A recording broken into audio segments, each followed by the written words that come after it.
Olá, meus queridos, tudo bem? Eu gostaria de compartilhar com vocês um pouquinho da minha experiência, né? Minha experiência de vida dentro da organização, conhecida mundialmente como Organização das Testemunhas de Jeová, embora o nome jurídico seja Sociedade, Torre de Vigia de Bíblias e Tratados, né? Que é o nome jurídico do CNPJ.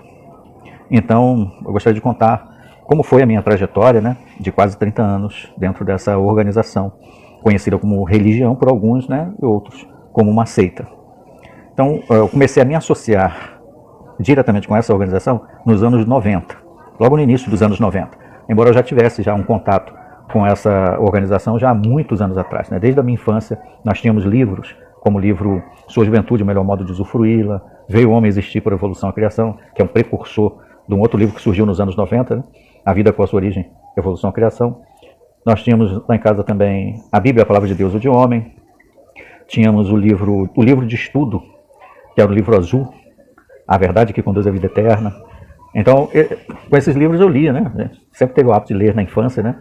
Muita leitura, muito estudo, isso foi muito bom. Minha mãe ensinou muito bem a gente, meu pai, na questão de aprender e ler e crescer intelectualmente.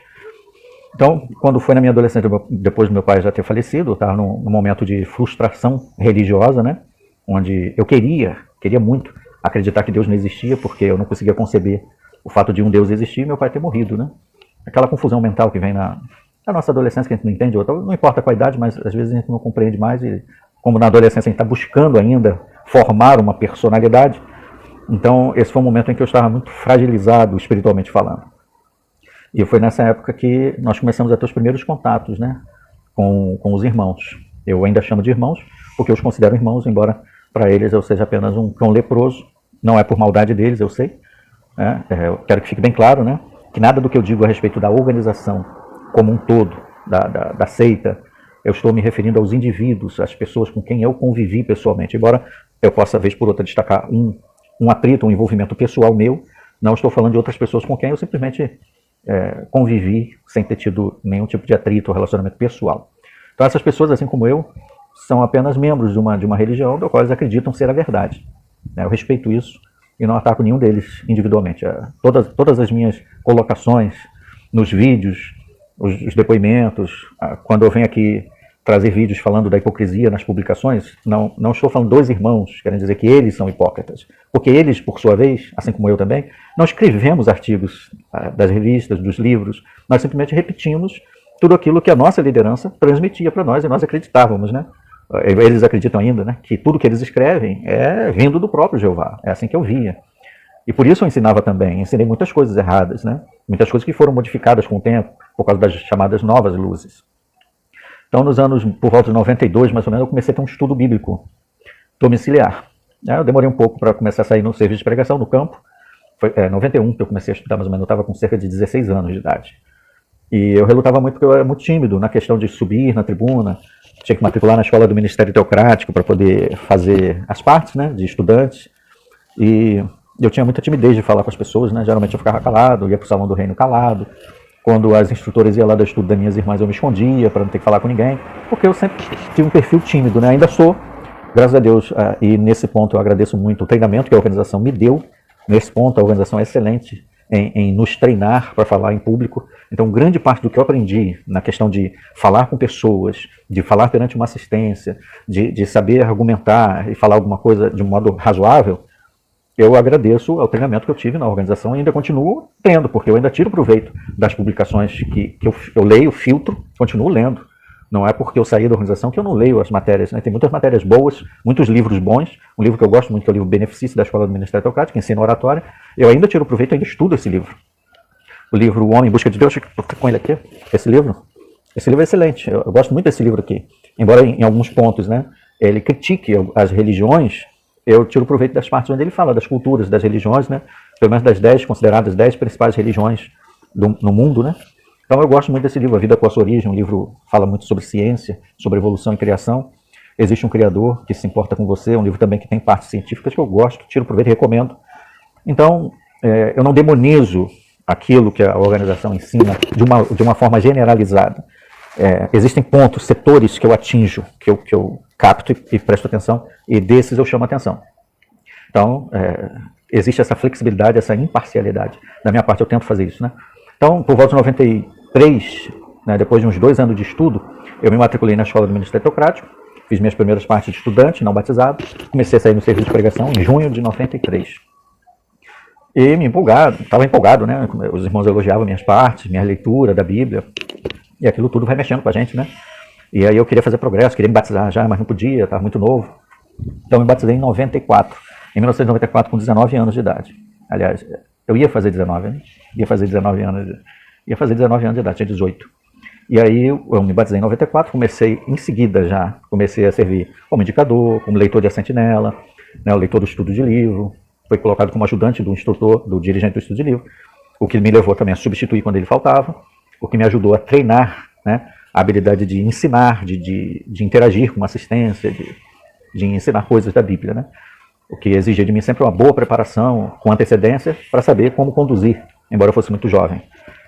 Comecei a assumir a função das contas, ainda nesse mesmo ano, 94, né, as contas da congregação. Ou seja, com o passar do tempo eu fui tomando conta de um monte de responsabilidades, o que me levou, em 1995, a ser designado, né, com o ano de batismo, eu fui designado servo ministerial, o diácono. E aí as funções aumentaram, né, eu comecei a cuidar também dos arranjos, eu já cuidava até dos arranjos dos oradores que vinham dar discurso, e como eu cuidava disso, eu também era responsável por suprir, caso o orador convidado não viesse. Então, fazia discurso direto, discursos fora, discurso em outros lugares, discurso em Minas Gerais, discurso em outras congregações longínquas, discurso na minha congregação direto, muitas vezes. Eu proferi mais de 300 discursos públicos, desses discursos de fim de semana. Era uma atividade que eu gostava muito. Tinha mês que eu fazia discurso, assim, praticamente 8 discursos públicos, embora o mês tenha só 4 fins de semana, porque às vezes eu fazia no sábado e no domingo, toda semana. Teve mês assim, né, corrido. Fora as atividades, eu tinha muitos estudos bíblicos, dirigia estudos, fazia muitas revisitas, né, no serviço de pregação, eu era muito ativo na área ministerial, né, e não me arrependo em parte, porque é uma coisa que eu fazia com muito gosto, muito prazer, com muito amor, né, pelo trabalho, acreditando que em grande parte aquelas coisas que eu fazia também, muitas eram, e muitas outras que eram serviços mecânicos não eram para Jeová, porque não tinha nada a ver com contas, com outras coisas que não tinha nada a ver com Jeová. Mas não levo em conta isso, né? Quando foi por volta de 2000, um pouco antes, quando eu estava com uns 23 anos, 24 anos, os anciãos eram só 2 irmãos, que me ensinaram muito, aprendi muito com eles, até sempre lembro e peço desculpa por algumas formas, né, da minha juventude de exigir, em certa parte, que eles agissem, né, com mais veemência, mas eles eram irmãos que talvez a vida deles foi um pouco diferente da minha, né? Talvez não tiveram alguns estudos, intelectualmente falando, acadêmico, o que me facilitava em saber lidar com contas, leituras e entender rapidamente as coisas. Né? Não que eu fosse melhor que ninguém, porque eles tinham muitas vantagens acima de mim, que era experiência de vida, experiência na organização, conhecimentos bíblicos, que eles tinham, né, infinitamente maiores do que eu. Mas na outra área, que era a área mecânica e intelectual, eu tinha algumas vantagens e às vezes a arrogância me levava a exigir deles, né, que correspondessem a isso. Mas isso aí é coisa da juventude, né? Não posso nem levar isso em conta. Então eu agradeço muito a esses irmãos, eles foram como pais para mim, né? Ainda os tenho em grande estima, em consideração, amo muito a eles, aos outros com quem eu servi, nessa primeira congregação minha, né, no Rio de Janeiro, antes de eu me casar. Então quando foi em 2000 que eu estava com, aliás, voltando, né, eu falei 23, 24 anos, eles tentaram me recomendar a ancião, pastor, mas o viajante, por uma orientação cultural da organização, eles não designam um servo ministerial a ancião se ele tiver menos de 25 anos de idade. Só em casos esses muito raríssimos, né? Muito mais antigos. Sabe? De hoje em dia, então, é quase impossível isso. Então, quando eu fiz 25 anos de idade, em junho de 2000, eu fui designado ancião. Pela primeira vez. Eu tenho até o meu primeiro livro de ancião aqui. Acho que eu mostrei num outro vídeo. Esse livro aqui. Ele grudou aqui. Tão antigo. Esse livro. Foi o meu primeiro livro de ancião. Tem até a data aqui que eu... Aqui. Isso dá para ver, Alexandre Nascimento, de junho de 2000. Foi quando eu o recebi, né? O primeiro livro de ancião foi esse aqui. Que é um manual, né, secreto, os irmãos não têm acesso a ele. Ele tem normativas específicas para como os anciãos devem lidar com casos judicativos, né, quando os irmãos cometem pecados graves, para decidir se ele vai ser desassociado, se ele não vai. Onde cada ancião ocupa dentro de uma área específica, dentro do âmbito congregacional, por exemplo, qual é o papel do ancião presidente, hoje em dia é chamado de coordenador. qual é a função do secretário, quais são as atribuições dele, as atribuições do dirigente da sentinela, do superintendente do serviço, que cuida da parte de pregação. Enfim, ele tem todas as normativas, a função de cada um, o que a comissão judicativa tem que analisar, julgar, que casos devem ser levados para um julgamento e etc. Então, é um livro que eu estudei com muita profundidade. Depois dele veio uma versão 2010, que foi esse livro aqui, ó, Pastoreiem o Rebanho, né? Ele veio com algumas modificações, com algumas alterações, né? Dentro das mudanças organizacionais que foram se desenvolvendo dentro da organização Torre de Vigia. Em 95, ainda, teve uma mudança na doutrina da geração. Esse foi o meu primeiro abalo doutrinário, né, dentro da organização. Meu primeiro abalo. Fiquei muito abalado com isso, porque eu não conseguia entender por que mudar a questão da geração. Né? A gente estava na expectativa de que a geração estava acabando, a geração de 1914, que era assim que isso foi dito, né? Os cristãos ungidos, ou as pessoas que viram os acontecimentos da Primeira Guerra Mundial, 1914, agora já estariam lá, por volta de 1994, com 80 anos de idade. Então, naturalmente, o tempo de vida deles estava se esgotando, né? Então essa geração já estava passando, e era natural a gente esperar a vinda do fim, né? Mas aí isso não aconteceu. Em 95, a organização publicou uma revista Sentinela, um estudo, alterando essa questão da doutrina da geração. Isso aí me abalou, mas como eu tinha muitas coisas para fazer dentro da congregação, não tinha tempo para ficar pensando nisso, né? Um grande erro da minha parte, de muitos de nós, né? Que as atribulações, muita coisa a fazer, tira o nosso tempo de meditar, de pensar, de raciocinar. Estou colocando o microfone assim porque vira e mexe, passa gente aqui gritando, carro de som, essas coisas todas atrapalham. Então vamos ver se com o microfone assim abafa um pouco o som deles, né? Aí, muito bem, isso me abalou lá, eu fui designado então em 2000 e comecei a ser ancião nessa época. Aí comecei a fazer partes também nas assembleias, discursos em congressos, e também, além das atividades que eu tinha na congregação, eu passei a ter atividades também dentro do circuito. Ou seja, quando eu tinha assembleia e congresso, eu também fazia parte das equipes, onde envolvia, né, cuidar de setores, como o setor dos indicadores, o setor do palco, né, o setor do estacionamento e das contas. Algumas vezes eu cuidava das contas, algumas vezes eu fazia auditoria. Enfim, era muita atividade, né, muita coisa para ser feita. E quando houve mais ou menos em 2010, né, por causa de uma fofoquinha que teve dentro da congregação, tinha um ancião, alguns anciãos que queriam já me tirar do corpo de anciãos. Eu já estava como ancião por 10 anos, era dirigente da escola do Ministério Teocrático já há 10 anos. E aí uma fofoca, né, para você ter uma ideia, como se fosse mais ou menos isso, né, vamos dizer assim, não tem, vamos pegar esse exemplo, não foi isso, mas vamos dizer que fosse, para você entender como é que é uma besteira. Não tem aqueles sininhos que faz barulhinho quando o vento bate? Sininhos eólicos, acho que é isso, o nome é sininhos eólicos. Tem uma despertar que fala que é uma questão de consciência da pessoa botar aqueles sininhos ou não, porque alguns consideram que é espiritismo, para atrair os espíritos, afastar, né, e aí alguns irmãos poderiam tropeçar. Então vamos supor que fosse mais ou menos uma coisa assim, como se eu tivesse um sininho desse na minha varanda, alguém viu e fofocou, falou que aquilo ali fazia outros tropeçar, e por isso os anciãos, né, um dos anciãos fomentou com o viajante, eles fizeram uma intriga e por causa disso eu deixei de ser ancião.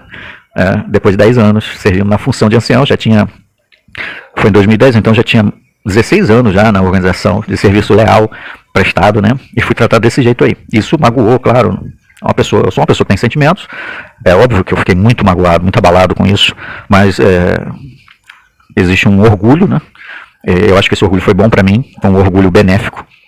Eu decidi não mudar a minha rotina espiritual, eu continuar me comportando assim como eu me comportava, como se eu não tivesse deixado de ser ancião. Então eu continuei fazendo as mesmas coisas, as mesmas atividades.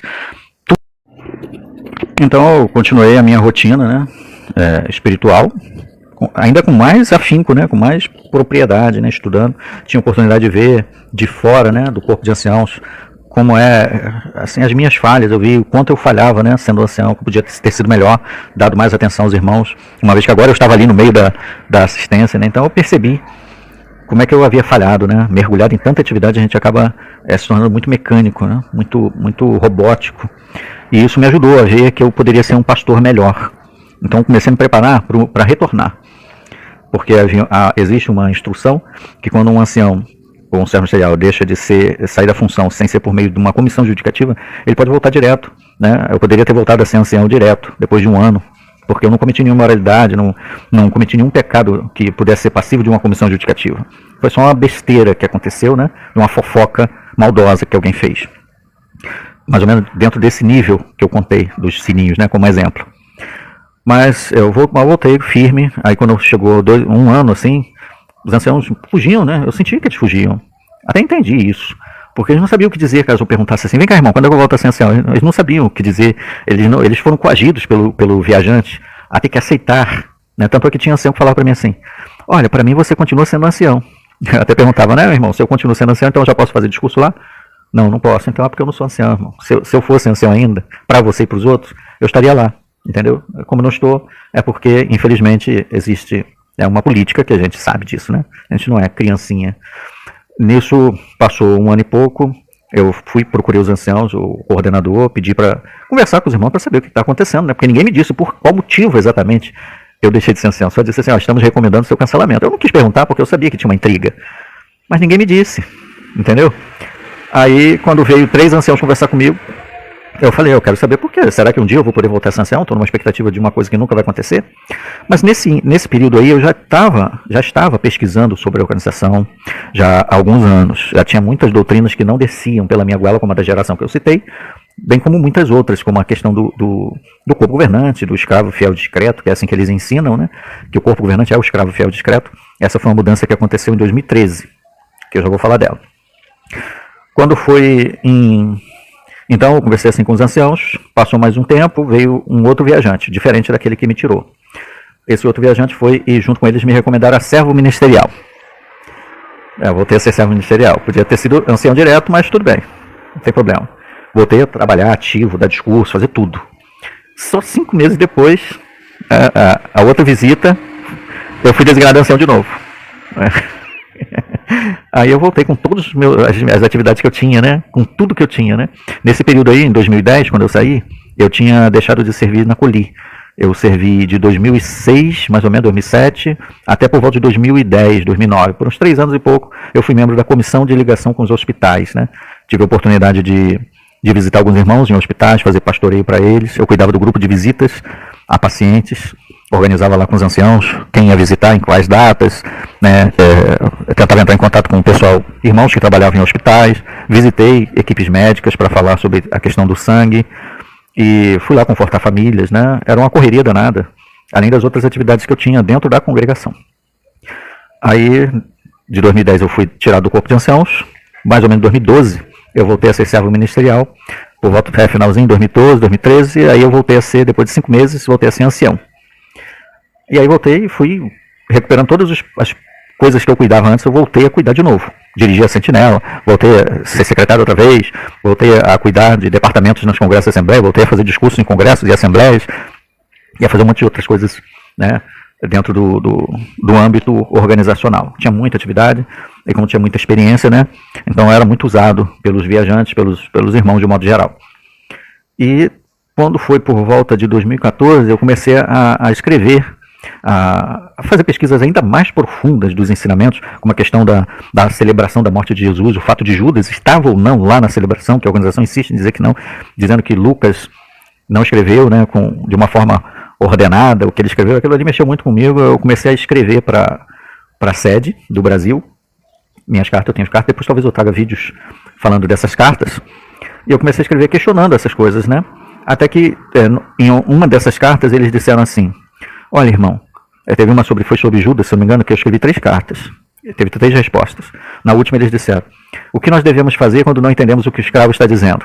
Devemos aguardar até que ele nos esclareça. Tudo que eles respondiam era simplesmente cópia do que as publicações já diziam. Isso não me satisfazia, porque eu queria alguma coisa diferente. As publicações eu já conhecia. E aí essas cartas caíram no conhecimento do corpo de anciãos, que começou a me pressionar sobre meus questionamentos. Então era uma intriga atrás de outra. Vira e mexe, o viajante juntava com 2 anciãos para vir conversar comigo.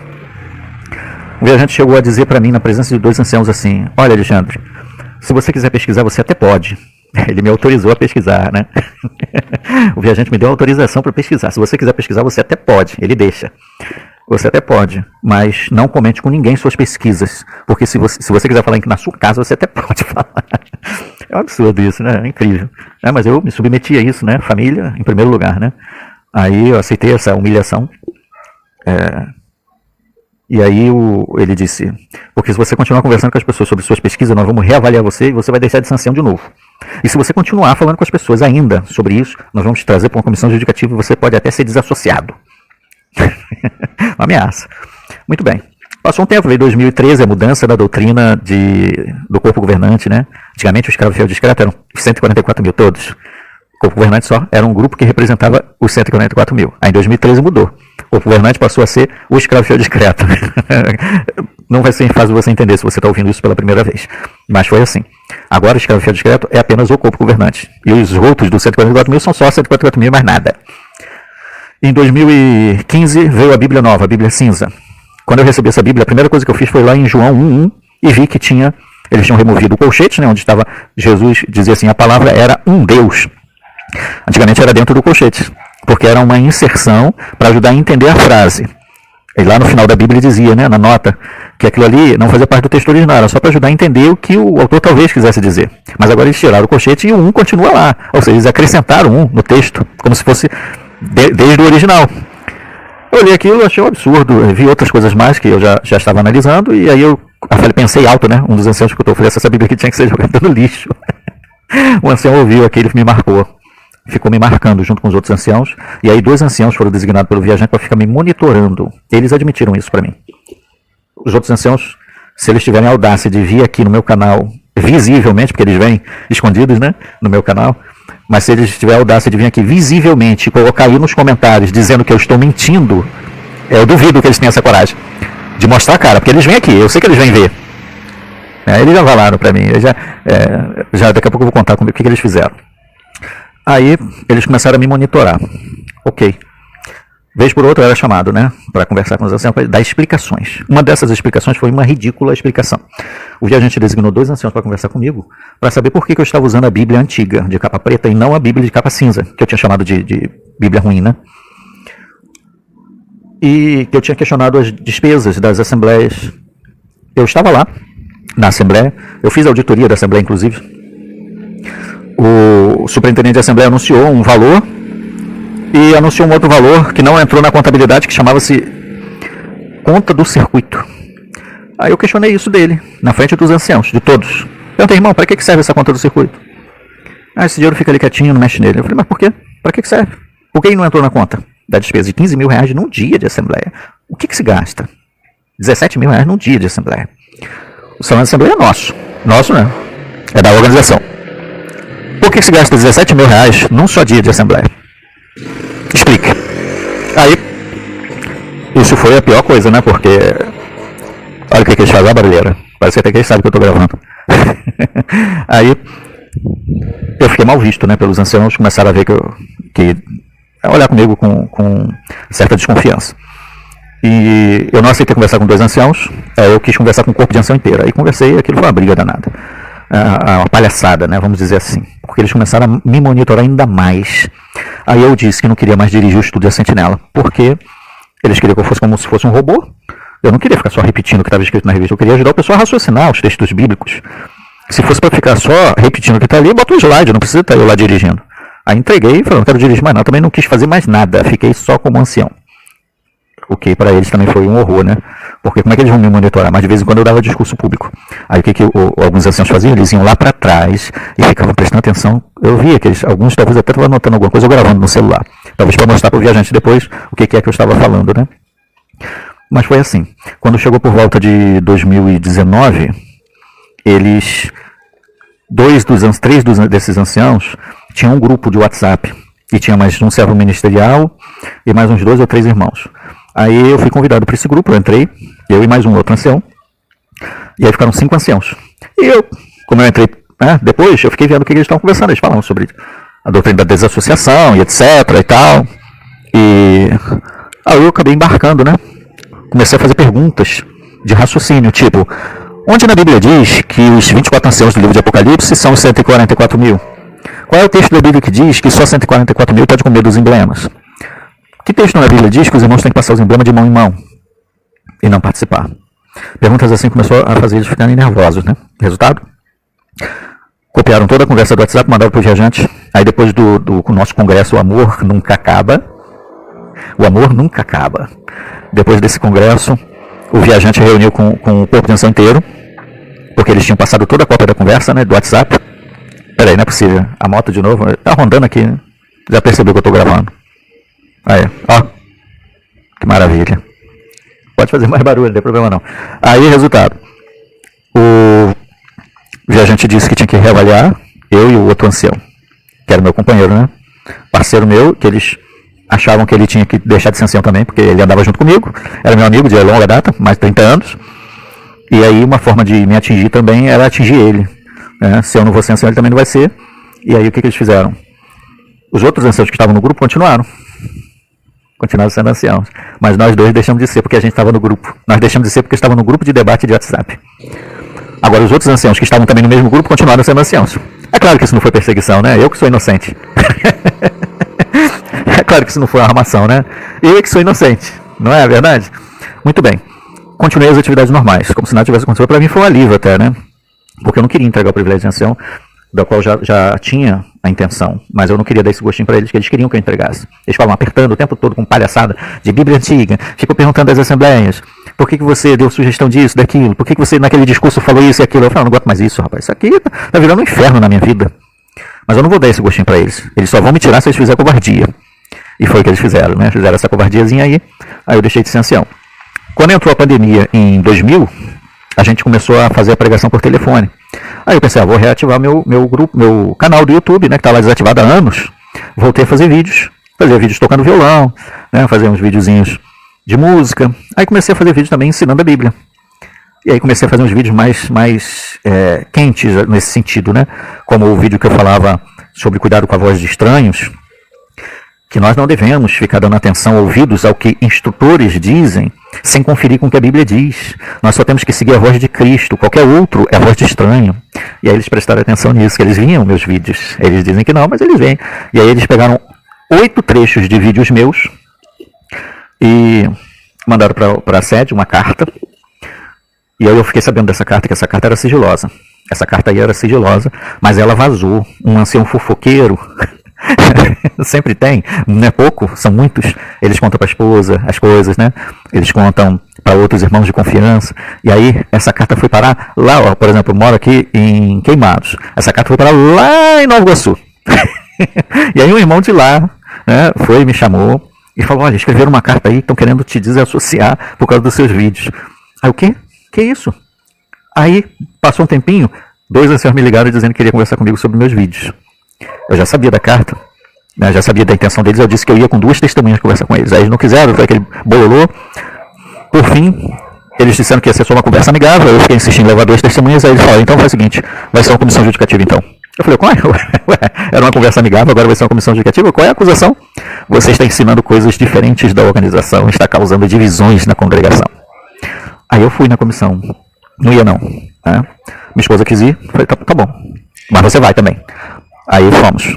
Quando chegou lá, eles botaram no notebook 8 trechos dos meus vídeos. Botaram só um primeiro trecho, não precisou nem botar os outros. Aí o presidente da comissão, eram 4 anciãos, o coordenador e mais 3 anciãos. Eles botaram o primeiro trecho e no trecho do vídeo eu dizia assim, qualquer pessoa, qualquer religião, qualquer organização que diga que é o caminho para a salvação é a voz de estranhos.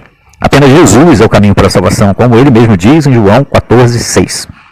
Aí o presidente da comissão judicativa perguntou para mim assim, você acha que isso está certo? Aí eu perguntei para ele, irmão, você acha que isso está errado? Onde é que está o erro aí? Me diga o que você vê de errado no que eu falei. Aí ele disse, eu não vou responder a sua pergunta. Eu falei, então também não vou responder a sua pergunta? Ora, que negócio é esse? Quer saber o que está dentro da minha cabeça? Isso aqui é meu. Né? Me julgue pelo que você está ouvindo lá. O que foi que eu disse que está errado? Aí o outro ancião foi e falou assim, irmão, a gente quer que você responda de forma objetiva as perguntas. Eu falei, irmão, por acaso nós estamos aqui na Gestapo? Isso aqui é a SS, é a Polícia Secreta. Eu vou responder do jeito que eu achar que é o conveniente responder. Eu estou sendo coagido aqui alguma coisa? Aí, depois de me pressionar, o irmão dizer que eu chamei a organização de falsos profetas, num outro vídeo. Aí eu perguntei, ué, irmão, tem falsos profetas na organização? Aí ele, não é o caso. Eu falei, se não tem falsos profetas na organização, então o vídeo não foi para a organização, ora. A menos que tenha, tem? Se tem falsos profetas aqui, então o vídeo foi para a organização. Tem falsos profetas? Diga. Aí eles iam dizer? Claro que não, né? Então estão me acusando de quê? Me diz aí. Óbvio que é uma armação, né? Resultado. O irmão foi, aí eu fui lá para fora, esperar um pouquinho. Me chamou de volta e disse que eu ia ser desassociado. O irmão me chamou de frio. Falou, você é uma pessoa muito fria. e não mede as consequências do que você ensina. Eu falei, mas é mesmo? A organização mediu quando ensinou por 12 anos que transplantes de órgãos era canibalismo. Quantas pessoas morreram em 12 anos, hein? Quem vai levar o corpo governante para uma condição judicativa? Por eles não medir as consequências dos ensinamentos deles. Agora eu, por ter ensinado uma coisa que ninguém me prova que está errado, estou sendo chamado de inconsequente? Ok. É óbvio, né, que eu não podia ficar ali, porque eu podia acabar ajudando outras pessoas a enxergar que a organização manipula as coisas, né, pressiona os outros a ensinar algo do qual eles não precisam ter convicção de que é certo ou errado, porque nem eles mesmos se preocupam em dar essas explicações. Por exemplo, quem é que consegue explicar a questão de 1919, Jesus, de modo invisível, escolheu o corpo governante? Onde está isso na Bíblia? E os irmãos falam lá, os membros do corpo governante nos vídeos, né? Ficou evidente que Jesus designou em 1919 o corpo governante. Ficou evidente para quem? Ficou óbvio que em 1935 começou-se a ser juntada uma grande multidão. Ué, onde está isso na Bíblia? Que isso ia acontecer em 1935? Então eles vão dando explicações e o pessoal tem que engolir aquilo sem raciocinar. Mas que bom, aí eu fui expulso, né? Fui desassociado. Uma semana depois anunciaram e logo no dia seguinte, né, eu comecei a ser chamado de apóstata, comecei a ser chamado de demônio, de filho de Satanás, mentiroso, duas caras, falso, né? Logo no dia seguinte do meu anúncio. Foi isso que eu comecei a ouvir, né, de membros da família. Claro, não tenho nada contra a minha família, isso aí é doutrina do corpo governante. Toda a culpa recai sobre eles que ensinam isso para os membros, como eu já mostrei em alguns vídeos, e vou mostrar em outros mais, como eles ensinam as pessoas a maltratar os outros, né? Eu já estou mostrando isso em alguns vídeos e pretendo continuar mostrando a hipocrisia e a maldade no coração do corpo governante em ensinar as pessoas a odiar o seu próximo, diferente de Jesus, e como eles desprezam Jesus nos seus ensinamentos. Também passou mais um tempinho, eu fiquei sabendo que um ancião de uma outra congregação tinha publicado no WhatsApp, no grupo do WhatsApp da congregação, que eu tinha sido desassociado por apostasia e porque agora eu estou servindo a Satanás. Essas foram algumas das difamações, né, que fizeram. E eu pergunto para você, o nome de quem eu falei nos meus vídeos? Falei de alguém? Falei o nome de algum membro do corpo governante? Eu não falo dos membros do corpo governante porque eu não conheço eles. Quando eu falo o corpo governante, que é uma entidade de modo, digamos assim, abstrato, embora seja composta por pessoas, mas é uma entidade, é um conjunto. Então eu falo do conjunto, do que este conjunto como órgão normativo, como órgão governamental dessa seita, ensina e lidera. São eles que dão as regras. Então eu não falo de um, de A ou de B do corpo governante, nem deles eu falo. Então é mentira quando eles vêm e falam que eu estou falando mal dos irmãos. É mentira quando eles dizem que eu estou atacando as testemunhas de Jeová. Isso é mentira. Na verdade, eles sabem que isso é mentira. Mas é uma maneira deles tentar mentir para eles mesmos, para poder assumir o papel de vítimas. É um subterfúgio psicológico, né?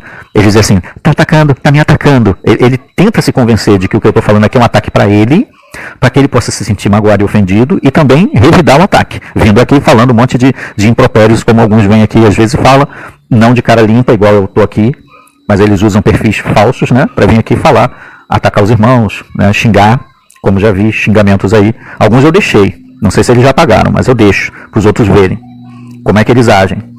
Mas eu não vou nem condenar esses, né, nem criticá-los, porque eu também já tive uma mentalidade fanática manipulada pelo corpo governante. Hoje, graças ao nosso Senhor Jesus Cristo, né, a ajuda do Espírito Santo, eu consigo enxergar que esses homens são apenas homens, como eu, de carne e osso, que erra. E que o único líder que nós devemos seguir é Cristo Jesus, como ele mesmo diz em João 14,6. Ele é o caminho, a verdade e a vida. O caminho não sou eu, não é aquela religião ali, não é aquela outra ali. O caminho é Cristo. É creia em Jesus e será salvo. Tu e tua família. Não é isso que diz lá em Atos capítulo 16, versículos 30 e diante? Creia em Cristo Jesus e será salvo tu e tua família. Ele é o caminho da salvação. Então, eu fui expulso em dia 24 de setembro de 2020 da organização Torre de Vigia. E agora eu tenho a missão de continuar, como eu já estava, né, refutando até uma acusação que fizeram. Agora que você saiu, que você vai falar. Não, eu já falava antes, quando eu estava lá. Foi por isso que eu fui expulso, porque eu falava antes.